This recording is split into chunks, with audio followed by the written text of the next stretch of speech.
الشان والدرج يا رسول الله سلام عليك يا رفيع الشان والدرج يا رسول الله سلام عليك يا رفيع الشان والدرج يا رسول الله سلام عليك يا رفيع الشان والدرج يا رسول الله سلام عليك يا رفيع الشان والدرج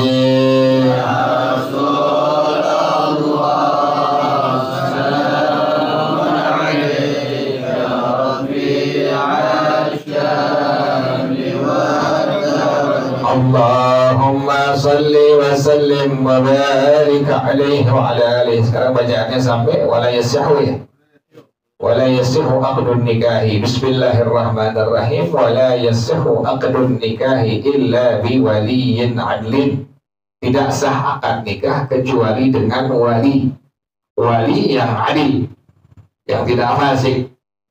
Au ma'dunihi, atau orang yang diberikan wakil oleh itu wali. Sekali lagi ya, wali dalam madhab kita, dalam madhab Imam Syafi'i rahimahullah, itu sekalipun fasik masih ada ulama kita yang perbolehkan sah kewaliannya. Wali nikah ini, kemudian walinya fasik, maka masih ada ulama kita dari negeri Khurasan dalam madhab Imam Syafi'i rahimahullah yang mengatakan pernikahannya dihukumkan apa? Sah. Tapi ingat, tidak dengan saksi. Saksi itu tidak diperbolehkan fasik. Saksi mutlak dalam madhab Imam Syafi'i rahimahullah tidak diperbolehkan seorang saksi yang fasik. Makanya kalau seandainya pernikahan dihadiri dan disaksikan oleh saksi yang fasik, maka pernikahan dihukumkan tidak sah. Gitu ya. Saksi yang fasik contohnya laki-laki pakai gelang, laki-laki pakai kalung, laki-laki pakai anting, laki-laki pakai cincin apa? Emas, pakai celana pendek. Pokoknya yang melanggar hukum Allah disebut dengan fasik itu. Yang laki-laki sebagai saksi melanggar hukum Allah disebut dengan fasik namanya. Misalnya pejabat korupsi, fasik. Sakit jadi wali, mau siapa juga. Misalnya diperbuat kepastikan, mau pejabat, mau rakyat biasa, kepastikan yang dikerjain diperbuat dosa kepada Allah, terus nggak ada tobat-tobatnya, maka ini orang tidak sah untuk menjadi saksi. Jadi ente kalau pas lagi ada pernikahan, ente yang ngerti depan, ente jangan di mana? Jangan di belakang, yang ngerti depan. Nanti ada kabar ente tanggung jawab di hadapan Allah, ente ngerti nih. Ini si saksi pakai apa? Cincin emas, suruh keluar, cari saksi yang lain, jangan. Atau saksi pakai gelang, suruh keluar cari apa? Saksi yang lain. Karena sangat keras, sangat berat, sangat tegas dalam madhab kita, dalam madhab Imam Syafi'i rahimahullah pada masalah apa ini? Masalah saksi.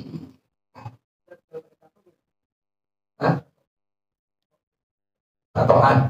Kalau dia tobat udah tatoan. Tapi kalau dia masih ahli maksiat, misalnya dia tato, kemudian tatoknya kata ahlinya ngilangin tato, ngilangin nyawa, nggak boleh ngilangin tato. Kan begitu hukum tato. Hukum tato, bila hilang tato, hilang nyawa, maka haram untuk menghilangkan apa?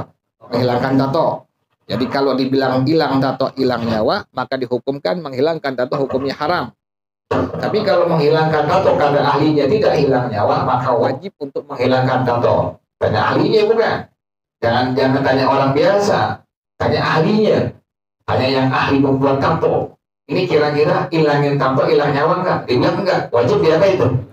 Hilangin tatonya itu. Jadi kalau kata ahlinya hilang tato, tidak hilang nyawa, wajib hilangin. Ahlinya bilang hilang tato, hilang nyawa ente, jangan dihilangin. Dia tatoan itu demikian hukumnya. Nah kalau dia udah demikian, dia udah konsul kepada ahlinya, kata ahlinya hilang tato, hilang nyawa kamu, maka jangan diapain? Hilangin. Dia bertobat dengan kepada Allah taubatan nasuha, sangat jadi saksi. Salah. Kenapa demikian? Ini orang sudah apa? Taubat kepada Allah dengan taubatan nasuha. Tadi itu tatonya hilang, kata ahlinya hilang apa tadi? Hilang nyawa. Ada yang kalau nggak tatoan fasik. Orang nggak tatoan ada yang fasik kan begitu. Jadi nggak semua tatoan itu ahli maksiat. Dulunya dulu pernah berbuat maksiat, tapi udah kembali kepada Allah dengan taubatan nasuha. Itu makanya kita nggak boleh berusaha dengan seseorang kekasih Allah atau seorang hamba-hamba Allah, nggak boleh gitu. Jadi surga bukan orang-orang yang masuknya bukan orang yang bertato, bukannya ahli ibadah. Surga itu untuk orang hamba Allah yang mau benar mendapatkan kepada Allah Subhanahu wa Ta'ala. Makanya orang suci nggak ada, orang suci di dunia nggak ada. Dalam kacamata agama, orang suci nggak ada. Kalau orang kadang-kadang sudah pandang sebelah mata. Dulu kan lu pernah mabuk, dulu kan lu pernah minum, dulu kan lu pernah begitu. Ya dulu. Sekarang dia udah apa? Udah tobat kepada Allah dengan taubatan nasuha. Belum tentu orang yang lempeng, ujung-ujungnya matinya apa? Husnul khatimah. Belum tentu orang yang dulunya ahli maksiat, matinya husnul khatimah. Belum tentu. Makanya kita sering minta kepada Allah, ya Allah biha, ya Allah biha, ya Allah biha. Benar-benar kita sungguh-sungguh kepada Allah. Jadi saksi tatoan misalnya nih, kita tahu dia udah apa? Dan taubatan nasuha. Sama jadi saksinya. Sama itu. Ada yang nggak tatoan, tapi dia ahli maksiat, masih pakai celana pendek. Kemudian apa lagi? Nggak sembahyang yang fardu, apa lagi? Pakai gelang misalnya, atau pakai apa? Ini gelang bahar, sering orang tuh gelang bahar tuh, yang hitam tuh. Itu nggak boleh. Laki nggak boleh pakai gelang, pakai cincin emas. Laki nggak boleh cincin emas. Kekayaan gitu, pakai apa? Cincin emas, nggak sah, nggak boleh jadi saksi kayak begitu. Jadi yang ngerti-ngerti depan, lihatin. Tapi saksi ini nih, dia dulu orangnya. Akhirnya jangan apa? Jangan pengen tahu, tanya dulu. Ini orang gimana di kampungnya? Ada yang ahli kampungnya. Dia sih nggak pernah bayang, nggak jadi saksi tuh. Kalau orang kampungnya kan ada saksi dari pihak laki-laki, dari pihak apa? Perempuan tuh. Dari pihak perempuan kita kan nggak tahu, atau laki nggak tahu. Nah tanya tuh. Nanti saksi yang bakal jadi saksi pernikahan nanti siapa namanya? Di mana orangnya? Tanya tuh. Kita sebagai apa? Sebagai calon mempelai pria tanya. Itu orang gimana dia punya kesehariannya? Katanya orang yang kampungnya tahu, oh dia gini-gini, oh nggak boleh disaksi udah. Tapi kalau dia orang kampung bilang, oh di sini masih begini, masih begitu, jangan. Kalau masih berbuat dosa kepada Allah, masih kepada Allah yang terus menerus dikerjain sama dia, fasik namanya. Ini orang nggak sah untuk menjadi apa? Jadi saksi. Jadi nggak sah akad nikah kecuali dengan tadi wali apa? Wali yang adil. Sekali lagi ya, wali itu pada madhab kita, pada madhab Imam Syafi'i rahimahullah, sekalipun masih apa? Masih sah menurut pendapat ulama Khurasan. Wal adalatu laisat bi syaratin fil wali. Al adalah itu bukan syarat pada wali. Wa inna masyartu fihi adamul fisqi. Syarat pada wali tidak boleh fasik. Ini bukan pendapat yang mutlak ya, sekali lagi ya. Pendapat yang mutlak itu adalah hanya pada apa tadi? Pada saksi saja. Pada wali sekalipun dia fasik masih sah pernikahannya. As-sabiyu idza balagha wa lam tasdur minhu kabiratun wa lam yusir ala saghiratin yuzawwij fil hali ma'a annahu laysa bi'adlin. Anak kecil laki-laki kalau sudah baligh, anak kecil laki-laki ini udah baligh, kan saksi harus yang sudah apa? Sudah baligh. Ada anak kecil laki-laki, waktu kakaknya pengen nikah berapa hari belum baligh, tahunya dia apa? Mimpi basah, baligh. Kemudian ini anak kecil yang sudah baligh tidak mengerjakan dosa-dosa besar dan tidak terus-menerus mengerjakan dosa-dosa yang kecil. Gitu. Fasik itu ukurannya begitu. Tidak pernah terus-menerus melakukan dosa apa? Dosa kecil. Dan belum pernah mengerjakan apa? Nah, dosa besar.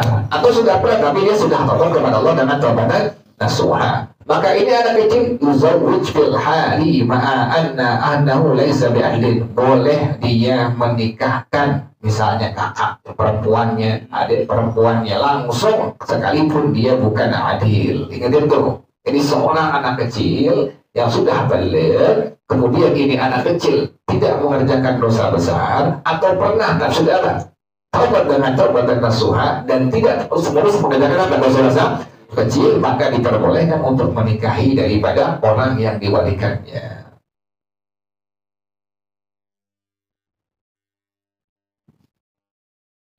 Wala fasikin bahwa wasito.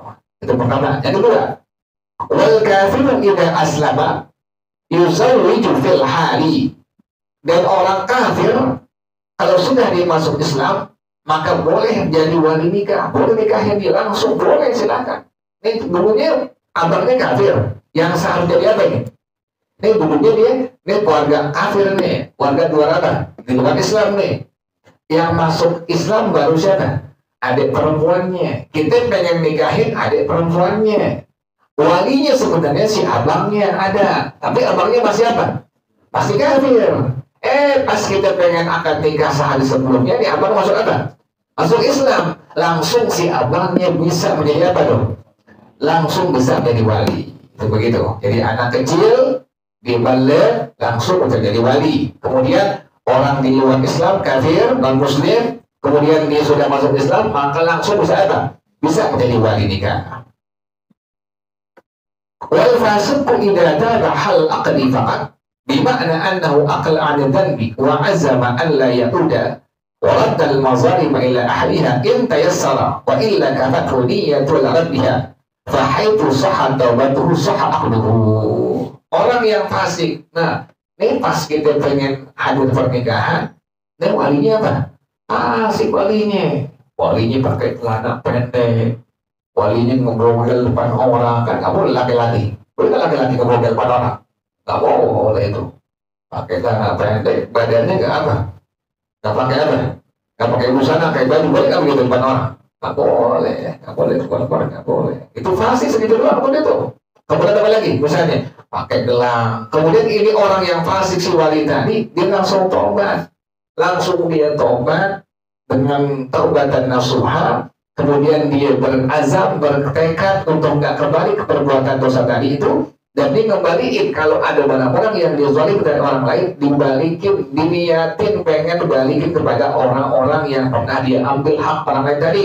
Wa illa kafathu niyyatul rabbiha. Kalau dia belum sempat, cukup diniatin pengen ngabalikin barang-barang yang pernah dia ambil dari orang lain. Fahaitu sahha taubatuhu, maka kalau sudah sah taubatannya, sahha aqduhu, maka sah akad nikahnya. Jadi si wali nih, si wali pakai gelang bahar, boleh nggak tuh? Nggak boleh. Pas sebelum akad nikah, ini wali kan suka ada yang penghulu, suka apa tadi? Suka ayo barang-barang baca apa? Baca istighfar, istighfar. Dibuka gelang apa itu? Gelang baharnya. Dia taubat kepada Allah dan dia nggak mau lagi pakai itu gelang bahar. Maka langsung saat itu juga sah pernikahan yang diwalikan olehnya. Jadi kalau wali begitu gampang. Kalau wali dia taubat langsung apa tuh? Langsung sah perwaliannya. Jadi begitu kalau wali. Lebih mudah kalau wali. Ini ada wali nih. Kita tahu nih. Ini wali kerjaan dosa kepada Allah. Terus kerjaan begitu. Sebelum akad nikah atau sebelum dilaksanakan akad nikah, ini wali langsung apa? Baca istighfar, taubat kepada Allah, maka sah ini wali menjadi apa tadi? Menjadi wali pernikahan tersebut. Bikhilafis syuhuri, lain halnya dengan saksi pernikahan. Pada mudda fihi min mudiyyimun wa muddatul istimra'i wa hiya sanatunnya beratu. Lain dengan saksi pernikahan. Wajib ada yang disebut dengan masa istibra'. Wajib setahun penuh baru bisa menjadi apa? Saksi. Gak bisa. Saksi nih kayak dia perempuan misalnya, kita tahu fasik nih, baca astagfirullahaladzim, bisa gak tuh? Gak bisa. Mesti berapa tahun tuh? Setahun dulu dia tobat, bener tobat, baru bisa jadi apa? Saksi. Gimana gak sembarangan tuh jadi saksi tuh? Gak sembarangan jadi saksi. Saksi sampai perempuan kayak gini. Kita lihat mukanya udah gak genah mukanya. Mukanya nggak ada cahaya ibadah sama sekali jadi saksi. Apa kita tahu kerjaan perbuatan dosa kepada Allah, jadi saksi nggak sah. Dibaca istighfar, dipimpin dari penghulu, astagfirullah, astagfirullah, nggak sah. Saksi yang demikian wajib untuk disebut dengan masa tadi apa? Istibra. Taubatnya harus melalui berapa tahun tadi itu? Setahun penuh taubatan nasuha, setelahnya baru sah menjadi apa? Jadi saksi. Kita yang tahu kita bilangin, ini nggak boleh jadi saksi. Tuh, kenapa dibilang nggak boleh? Karena dia apa? Orang yang masih fasik. Orang yang disifat yang fasik itu kalau pengen jadi saksi, taubat harus melalui proses berapa tahun? Setahun penuh baru sah menjadi apa? Jadi saksi. Wallahu a'lam bissawab. Al-Fatihah. A'udzu billahi minasyaitonir rajim. Bismillahirrahmanirrahim. Alhamdulillahirabbil alamin arrahmanir rahim maliki yaumiddin. Iyyaka na'budu wa iyyaka nasta'in. Ihdinas shiratal mustaqim. صراط الذين أنعمت عليهم غير المغضوب عليهم ولا الضالين آمين. بسم الله الرحمن الرحيم. الحمد لله رب العالمين حمدا يوافي نعمه ويكافئ مزيدا. يا ربنا لك الحمد كما ينبغي لجلال وجهك ولعظيم سلطانك. سبحانك لا نحصي ثناء عليك أنت كما أثنيت على نفسك. فلك الحمد حتى ترضى ولك الحمد إذا رضيت ولك الحمد بعد الرضا. اللهم صل وسلم على سيدنا محمد وعلى آل سيدنا محمد. يا حي يا قيوم يا بديع السماوات والأرض. اللهم اهدنا بهداك واجعلنا ممن يسارع في رضاك ولا تولنا وليا سواك ولا تجعلنا ممن خالف أمرك وعصاك. حسبنا الله ونعم الوكيل ولا حول ولا قوة إلا بالله العلي العظيم. ربنا تقبل منا إنك أنت السميع العليم وتب علينا إنك أنت التواب الرحيم. ربنا آتنا في الدنيا حسنة وفي الآخرة حسنة وقنا عذاب النار يا ذا الجلال والإكرام يا أرحم الراحمين. رب اغفر لي ولوالدي وارحمهما كما ربياني صغيرا. رب اغفر لي ولوالدي وارحمهما كما ربياني صغيرا. رب اغفر لي ولوالدي وارحمهما كما ربياني صغيرا. صلى الله على سيدنا محمد وآله وصحبه وسلم. سبحان ربك رب العزة عما يصفون. Kita bersama-sama سبحانك اللهم وبحمدك أشهد أن لا إله إلا أنت أستغفرك وأتوب إليك. الحمد لله على نعم الله. الحمد لله على بركات الله. الحمد لله حمدا يوافي نعمه ويكافئ مزيدا. والحمد لله رب العالمين. يا رسول الله سلام عليك يا رفيع الشان والدرج. يا رسول الله سلام عليك يا رفيع الشان والدرج. يا رسول الله سلام عليك يا رفيع الشان والدرج.